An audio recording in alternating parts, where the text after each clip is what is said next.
Hi Reddit. My name is Diana. I'm 34 years old. I live in Chicago and own a small but successful event planning agency. Until recently, I was married to Mike, 35, a lawyer and partner at a large firm.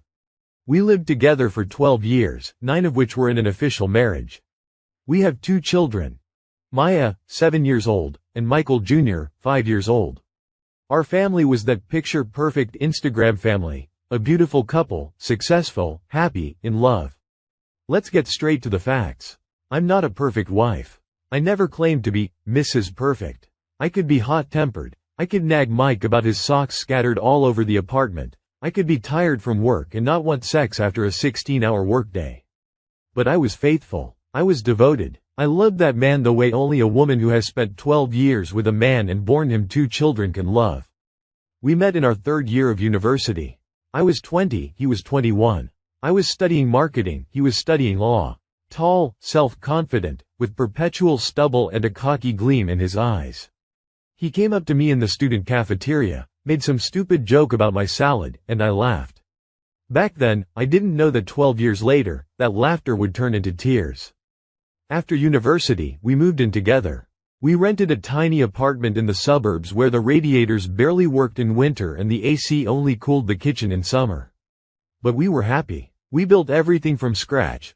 Our first apartment on a mortgage, our first car on credit, our first real love, with daily life, arguments, and reconciliations. Mike always knew how to make up. He'd bring flowers, hug me from behind, whisper in my ear, "Sorry, baby. You're my life." I'd melt. I believed his every word. Then came the wedding, modest but very heartfelt. We rented a small house on the lake, invited only our parents and closest friends. I wore a simple white dress, barefoot, with a wreath of wildflowers in my hair. Mike looked at me as if I were the only woman in the universe. I still remember that look. Then the children were born. Maya, our first, our princess. Michael Jr., our little rascal, a copy of his father. We struggled as best we could. But we were a team. The years passed. Mike climbed the career ladder. From a simple lawyer, he became a partner in a large firm. I didn't sit idle either. I started my own agency, gained clients, grew the business. We bought a spacious apartment in downtown Chicago with a lake view. Then a house on Lake Michigan, our summer home. 2 cars in the garage. The children went to a good private school. We traveled. Europe, Asia, the Caribbean. We were happy. Or so I thought. The first warning sign came about a year before the disaster. Mike started staying late at work. New project, huge client, got to grind. I understood. I sometimes disappeared for events for days at a time myself. Then he started going on more frequent business trips. Court in another state, nothing to be done. I'd pack his suitcase, iron his shirts, kiss him goodbye. I had no idea that these business trips weren't waiting for him with a judicial panel, but with the narrow waist of a 21-year-old intern. Then he grew cold in bed. First less often, then almost never. "I'm tired, honey. Stress, reports, deadlines. Give me time." I gave it. I endured. I thought about his health, his workload. I didn't think that he was simply spending his libido on someone else. The funniest part, I was even glad when he started taking care of himself. New cologne, a membership at an elite gym, healthy eating. Mike's taking charge of himself, good for him. I thought. He was just getting ready for her. Her name was Chloe. She was 21. She came to his firm for an internship through connections, the daughter of some friends of the partners. Pretty, stupid, with long blonde hair and empty eyes. The perfect toy for a man in a midlife crisis. I found out about them by accident. Like all the most important things in life, through a phone. It was a Friday, the 13th, if my memory serves. The kids were staying overnight at my parents' house. Mike said he'd be late. Important negotiations with investors, baby. Go to bed without me. I thought nothing of it. I got home around 8 in the evening. Ran a huge bath, lit candles, put on relaxing music.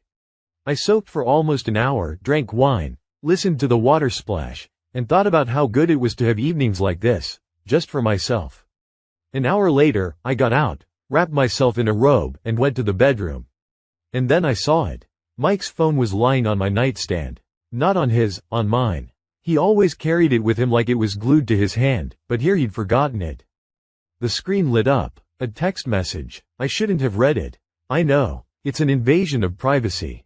But the message was from a contact named Chloe S., and I saw the text out of the corner of my eye. Mikey, today was so hot I'm still shaking. Can't wait for the next business trip. Miss your hands. I froze. Water dripped from my wet hair onto the floor, and I stood there rooted to the spot, reading that message over and over. Today was so hot. Today? He said he had negotiations. I looked at the clock. 11:47 p.m. I picked up the phone. My hands were shaking. I knew the password, our wedding date. He hadn't changed it. Why would he? He was sure I'd never check. I opened WhatsApp. Honestly, I thought I'd faint. It was all there. Their entire 6-month correspondence.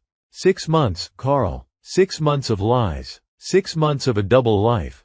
6 months while I worked, raised the kids, cooked dinners, ironed his shirts, waited for him at night, and believed everything was fine. Photos. Her in his hotel room, in a robe, with a glass of champagne. Her on his bed, in his shirt. Videos. Short but eloquent. Text messages with confessions. You're the best lover I've ever had. I've never come like I do with you. Plans for meetings. Hotels he went to on his business trips. Dates that coincided with my lonely evenings at home. The worst part. Photos in my car. The one we bought with our joint money.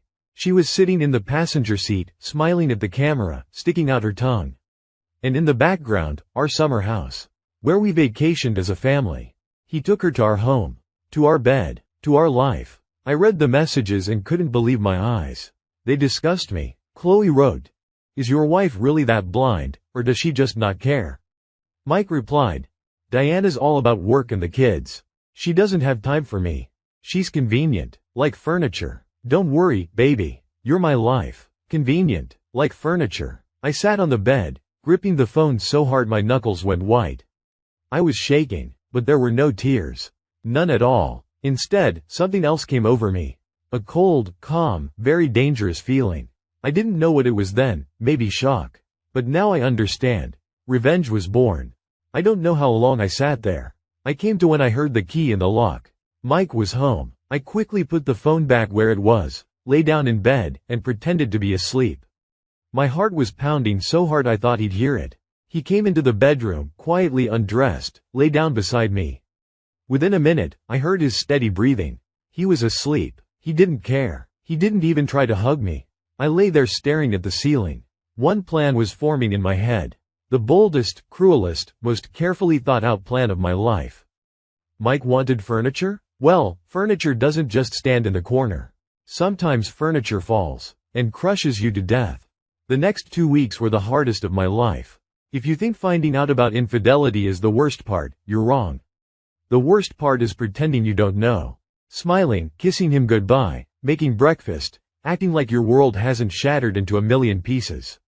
I'd wake up at 6 a.m., make breakfast, see him off to work with a kiss, take the kids to school, work, smile at colleagues and clients, come home, cook dinner, help with homework, bathe the little ones, read them bedtime stories. I'd lie in bed with him and even have sex, once, through sheer willpower, fighting back nausea. But it was necessary. He had to think I was still his convenient, blind wife. Meanwhile, I was gathering information. I copied everything. Screenshots of messages, photos, videos. I found hotel receipts in his email. I made copies of bank statements showing how much he spent on dinners, gifts, and rooms. Then I hired a private investigator. Through a friend, I found a guy who worked in that business. Expensive but reliable. In a couple of days, the investigator found everything on Chloe. Her social media profiles, her boyfriends before Mike, her habit of throwing money around. It turned out she had a fiancé. A serious one, actually. Some poor student named Tom who worked double shifts as a waiter and supported them both while she built her career.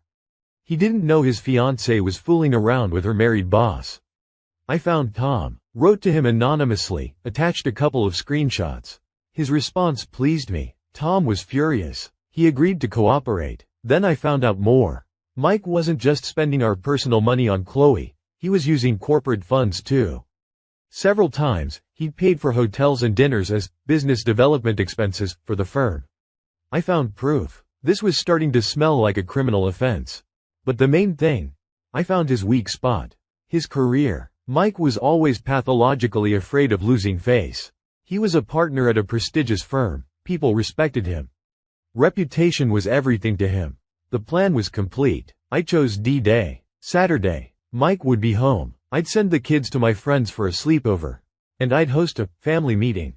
I called Tom. I called the investigator. I called my lawyer, an elderly woman with shark eyes who handled my business affairs.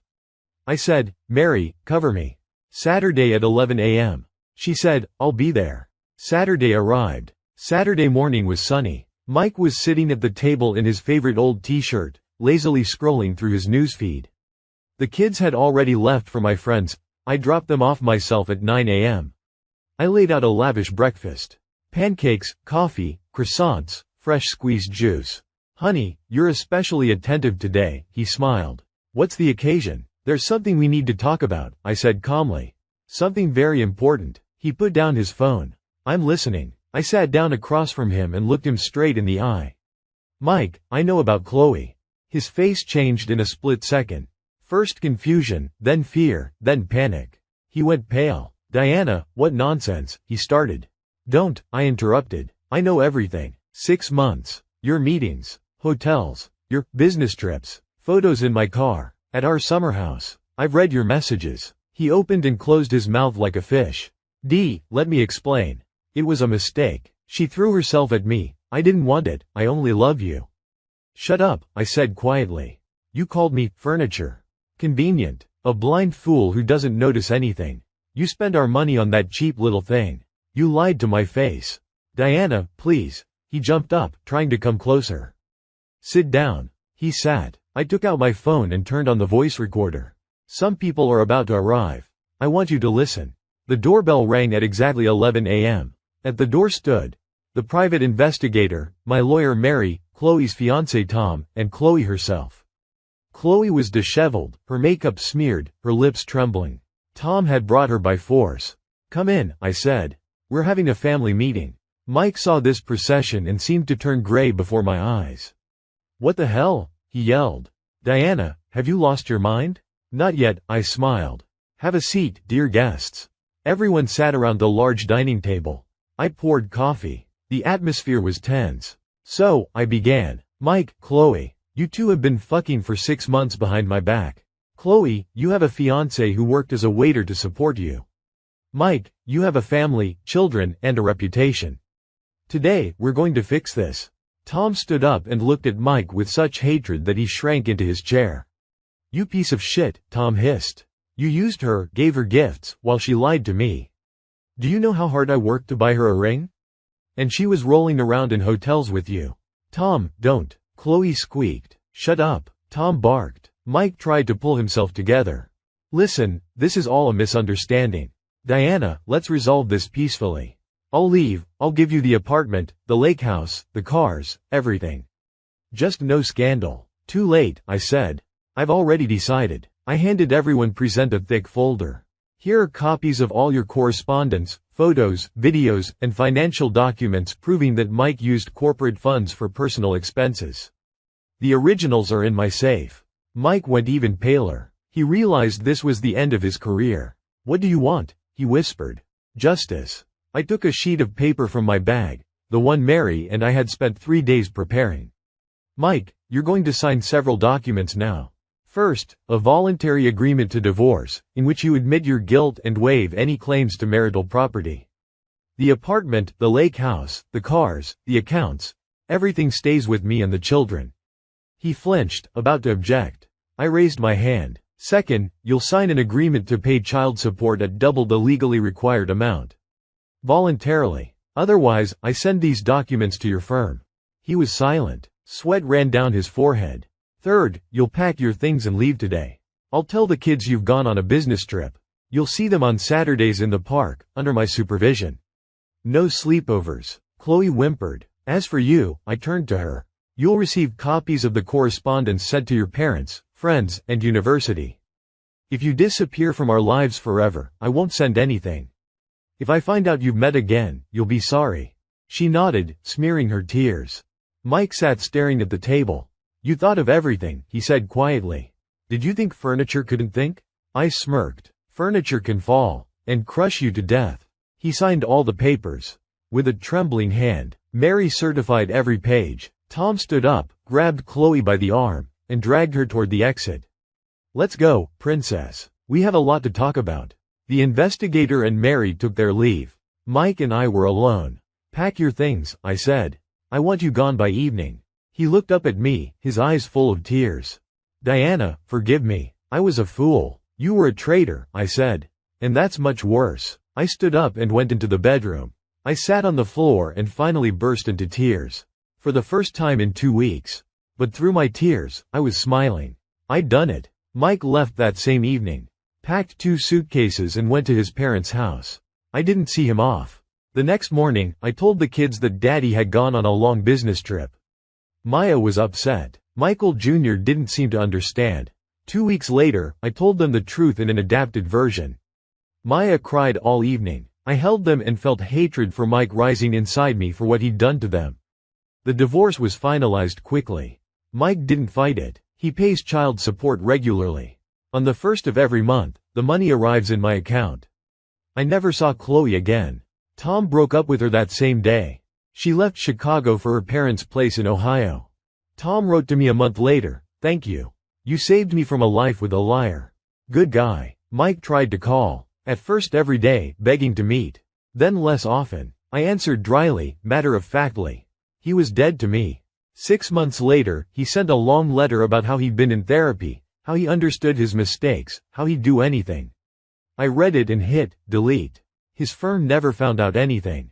I kept my word. 1 year later. A year has passed. Exactly 1 year since I kicked Mike out of our lives. And I haven't just survived, I've blossomed. My agency is growing. We opened a second office, landed major clients. The kids are healthy. Maya finished 1st grade. Michael is in kindergarten. I have time for myself now. I've lost 20 pounds. Got a gym membership, go 3 times a week. Changed my image. Short haircut, bright colors in my wardrobe. I look younger than I did 5 years ago. I started dancing. Contemporary, Latin. It's incredibly liberating. Men have started hitting on me. Before, when I was married, no one looked at me. Now, I can't fend them off. I even go on dates sometimes. No commitment, but I don't let anyone get too close. Recently, I met David. He's an architect, divorced, with kids too. We met at a conference, talked for 3 hours. We see each other once a week. He's smart, calm, reliable. Doesn't rush, doesn't pressure. I feel good with him. I don't know where this will lead. I don't make plans. I just live in the present. People ask, "Do you regret it? Wasn't it too cruel?" I answer, "Not one bit. I wasn't taking revenge out of anger. I was giving him the choice he deserved. He wanted to have it all: family, mistress, money, respect. He thought I'd put up with it forever because I was convenient furniture. I showed him that even furniture can fall. Revenge is a dish best served cold. I spent 2 weeks preparing it. And it was perfect. But you know what I've learned this year? The best revenge is a happy life. When you wake up in the morning and don't have to prove anything to anyone." Mike? He called the other day. His voice was drunk, pathetic. He said he was lonely, that he wanted to see the kids outside the park. I replied, "Come Saturday at 11. As usual." He asked, "Maybe I could stop by the house?" I laughed. "No, Mike. Furniture no longer receives guests." And I hung up. What became of the characters? I'm writing this post sitting on the porch of my Lake Michigan house. Summer, sunset, the scent of flowers and freedom. The children are playing in the garden. David is sitting next to me. We've been together for 6 months. Mike lives alone, rents an apartment, works at a small firm, sees the kids on Saturdays. Chloe, they say, married a rich businessman in Ohio. Tom sent a photo of his cafe. A cozy place. I promised to stop by. And me? I just live, work, raise the kids, dance in the evenings, sometimes see David. I'm happy. You know what I've realized? That happiness isn't the absence of problems. It's the ability to deal with them. It's the ability to get back up after a fall. It's the ability to forgive, not them, but yourself. I forgave myself. And that was the most important thing. Thank you to everyone who read this far. Girls who are going through the hell of infidelity right now, remember, you are not furniture. You are people. You have the right to pain and then to strength. To a new life. To happiness.